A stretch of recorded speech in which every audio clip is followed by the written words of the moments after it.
রাজধানীর বিভিন্ন স্থানে অভিযান পরিচালনা করে ঝটিকা মিছিলে অংশগ্রহণকারী নিষিদ্ধ ছাত্রলীগ ও আওয়ামী লীগের বিভিন্ন অঙ্গ সংগঠনের ৮ সদস্যকে গ্রেপ্তার করেছে ডিএমপির গোয়েন্দা বিভাগ। গ্রেপ্তারকৃতরা হল কামরাঙ্গীরচর থানার ৫৭ নম্বর ওয়ার্ড যুবলীগের যুগ্ম সাধারণ সম্পাদক শামীম আহমেদ শহীদ, বংশাল থানা ৩৩ নম্বর ওয়ার্ড যুবলীগের সভাপতি মোহাম্মদ জিয়া মিয়া, ২৮ নম্বর ওয়ার্ড শেরেবাংলা নগর থানা আওয়ামী লীগের সহ সভাপতি মোহাম্মদ আব্দুর রব পাটোয়ারি, ২৮ নম্বর ওয়ার্ড যুবলীগ শেরেবাংলা নগর থানা সহ সভাপতি মোহাম্মদ কবির হোসেন ওরফে পানি কবির,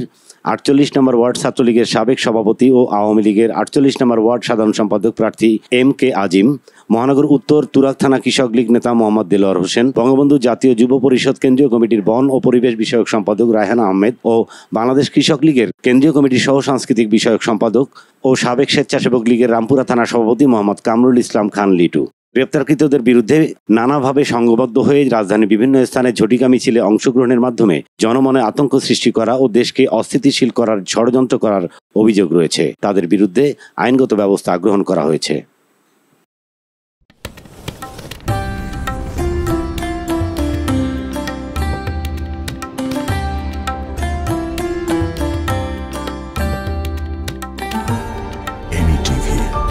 স্বাধীন বাংলার স্বাধীন কণ্ঠ।